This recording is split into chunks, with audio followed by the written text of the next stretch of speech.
అక్రమ నిర్మాణాలపై హైడ్రా దూకుణ్ణి చూసి బడాబాబులు గుండెల్లో బుల్డోజర్స్ పరిగెడుతున్నాయి. ఇప్పుడు హైడ్రా స్పీడ్ కు సెలబ్రిటీస్ సైతం హడలిపోతున్నారు. తాజాగా అక్కినేని నాగార్జునకి హైడ్రా పెద్ద షాకే ఇచ్చింది. హైటెక్ సిటీ సమీపంలో ఉన్న యువ సామ్రాట్ కు చెందిన ఎన్ కన్వెన్షన్ సెంటర్ ను నిర్మోహమాటంగా కూల్చివేసింది హైడ్రా. ఎప్పటి నుండో నడుస్తున్న ఎన్ కన్వెన్షన్ వివాదంలో ఆల్మోస్ట్ ఎన్ కార్డ్ పడింది అని అనుకుంటుండగా మరో ట్విస్ట్ వచ్చింది. ఇంతకీ ఎన్ కన్వెన్షన్ కథ ముగిసిందా? ఇంకా సెకండ్ పార్ట్ మిగిలిందా? What's it?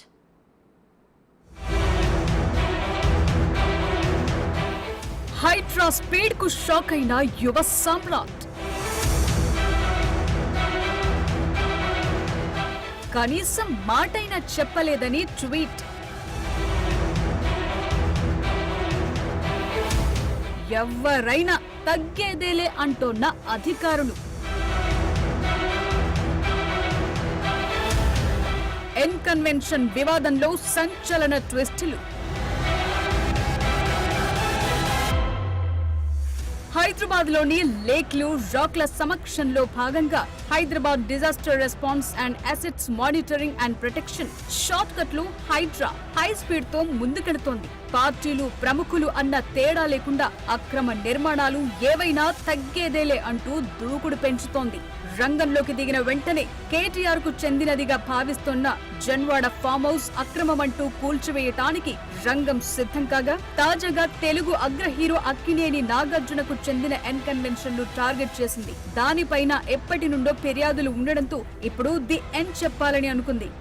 నగరంలో నిర్మోహమాటంగా కూల్చివేతలు మొదలుపెట్టిన హైడ్రా హైటెక్ సిటీ సమీపంలోని ఎన్ కన్వెన్షన్ సెంటర్ ను కూడా అదే పంథాలో పడేసింది. తమ్మిడి చెరువులో 3 ఎకరాల 30 గుంటలను ఆక్రమించి ఎన్ కన్వెన్షన్ సెంటర్ ను నిర్మించారని హైడ్రా అధికారులు ఆగస్టు 24 ఉదయం భారీ బందోబస్తు మధ్య 6 భారీ యంత్రాలతో కూల్చివేతలు ప్రారంభించారు.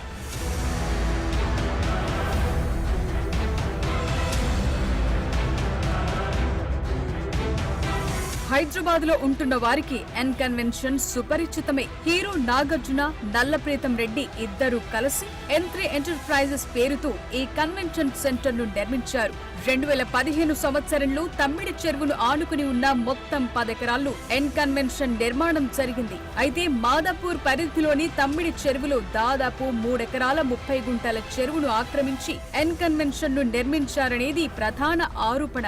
ఈ నిర్మాణంలో 1.12 ఎకరాల చెరువు ఫుల్ ట్యాంక్ లెవెల్ పరిధిలో ఉందని, మరో 2 ఎకరాలు బఫర్ జోన్ ను ఆక్రమించి నిర్మాణాలు చేపట్టారని ఎప్పటి నుండో అనేక ఫిర్యాదులు కూడా అందాయి. 2014లో కేసీఆర్ ప్రభుత్వం సర్వే చేసి ఎన్ కన్వెన్షన్ FTL లో నిర్మించారని తేల్చింది. అయినా మిగతా నిర్మాణాలను కూల్చిన అధికారులు ఈ కన్వెన్షన్ సెంటర్ జోలికి మాత్రం వెళ్లలేదు. ఏం జరిగిందో తెలియదు కానీ అక్కడి దాకా వెళ్లిన బుల్డోజర్లు మళ్లీ వెనక్కు తిరిగి వెళ్లిపోయాయి. చివరి నిమిషంలో కూల్చివేతలు ఆగిపోయాయి.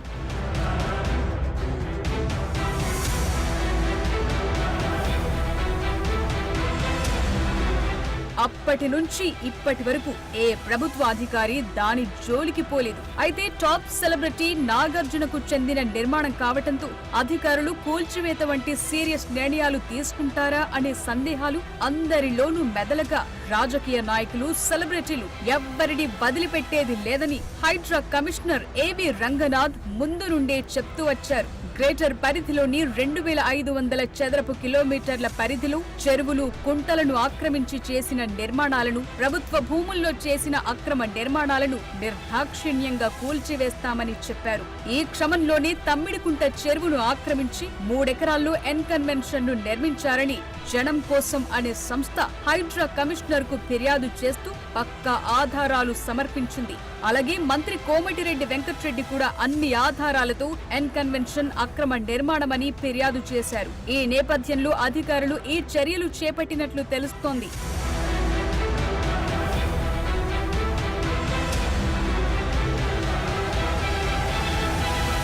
అయితే ఎప్పటి నుండో వస్తున్న ఫిర్యాదుల మేరకు కోర్టు కూడా దాన్ని కూల్చివేయాలని గతంలోనే చెప్పింది. కానీ నాగార్జున కోర్టుకు వెళ్లటంతో దీనిపై స్టే ఆర్డర్ ఇచ్చారు. ఇక హైడ్రా ఏర్పడిన తర్వాత కోర్టు ఆర్డర్లతోనే అధికారులు కూల్చివేతలు ప్రారంభించారు. కానీ కోర్టు కేసులకు విరుద్ధంగా ఎన్ కన్వెన్షన్ ను కూల్చివేయటం బాధాకరమన్నారు నాగార్జున. కూల్చివేతపై స్పందిస్తూ ట్విట్టర్ వేదికగా పోస్టు పెట్టారు. తమ ప్రతిష్టను కాపాడటం కోసం, కొన్ని వాస్తవాలను తెలియచేయటం కోసమే ఈ పోస్టు చేస్తున్నట్లు రాసుకొచ్చారు.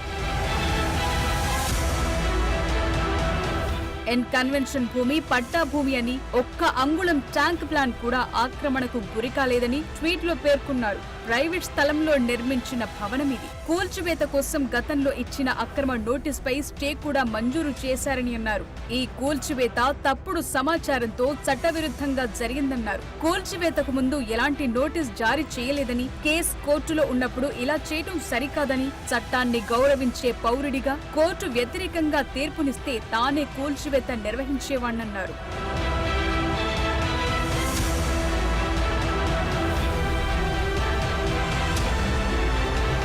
ఆక్రమణలు చేసి తప్పుడు నిర్మాణాలు చేపట్టామని, ప్రజలకు తప్పుడు సంకేతాలు వెళ్లే అవకాశముందనే ఉద్దేశంతో ట్వీట్లో స్పష్టత ఇచ్చినట్లు నాగార్జున వెల్లడించారు.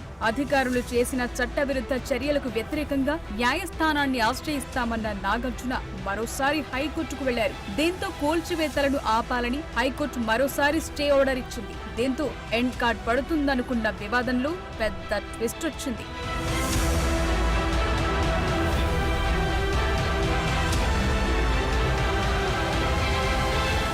అయితే అనూహ్యంగా దీనిపై విపక్ష బీజేపీ నేతలు కూడా తీవ్రంగా స్పందిస్తున్నారు. ఈ వివాదం ఇప్పటి వరకు కొనసాగటానికి గత కేసీఆర్ ప్రభుత్వమే కారణమని ఆరోపిస్తున్నారు. ఎన్ కన్వెన్షన్ ను కూలగొట్టాలని 2014లో high court ఉత్తర్వులిచ్చిందని BJP MP Raghunandan Rao తెలిపారు.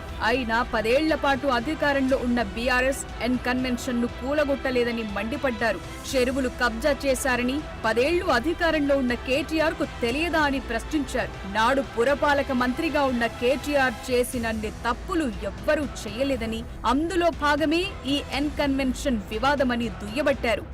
ఎన్ కన్వెన్షన్ ను కూలగొట్టుమని ఉత్తర్వులు ఇస్తే ఎందుకు ఇన్ని సంవత్సరాలు మీనమేషాలు లెక్క పెట్టారు? ఎందుకు వాళ్ళ కోడల్ని తీసుకొచ్చి తెలంగాణ చేనేతకి బ్రాండ్ అంబాసిడర్గా పెట్టుకున్నారు? దాని వెనకాల ఉన్నటువంటి అంతర్యమైంది. 2014 నుంచి 2024 దాకా చెరువుల కట్టిన ఎన్ కన్వెన్షన్ ఒక్కొక్క ఫంక్షన్ పేరిట వసూలు చేసినటువంటి డబ్బుల్ని ఇలా తెలంగాణ ఖజానాలో జమ చేపిస్తారా, చేపియరా? ఇలా రేవంత్ రెడ్డి గారు కూడా చెప్పాలి. ఒక్కొక్క ఫంక్షన్కి 50 లక్షలు, కోటి రూపాయలు తీసుకుంది ఎన్ కన్వెన్షన్. 10 సంవత్సరాలు 2014లో దాన్ని సర్వే చేసి తొలగించమని రాష్ట్ర సర్వోన్నత న్యాయస్థానం చెప్తే మున్సిపల్ అడ్మినిస్ట్రేటివ్ మినిస్టర్గా పనిచేసిన కేటీఆర్ గారు 10 సంవత్సరాలు ఎందుకు ఎన్ కన్వెన్షన్ని తొలగించలేదు? దాని వెనకాల ఉన్నటువంటి లాలూచి ఏందో చెప్పుండ్రు. ఇప్పుడు సెంటర్ ను కూల్చేశారు, బాగానే ఉంది. మరి ఇన్ని సంవత్సరాలుగా నాగార్జున సంపాదించిన ఆదాయం మాటేంటని చాలా మంది ప్రశ్నిస్తున్నారు. ఏది ఏమైనప్పటికీ తాజాగా ఎన్ కన్వెన్షన్ ను కూల్చివేసిన సంఘటనతో ఇప్పటికీ నగర వ్యాప్తంగా 160 నిర్మాణాలను కూల్చేసిన హైడ్రా సుమారు 165 ఎకరాలను స్వాధీనం చేసుకుని ప్రభుత్వానికి అప్పగించినట్లయింది.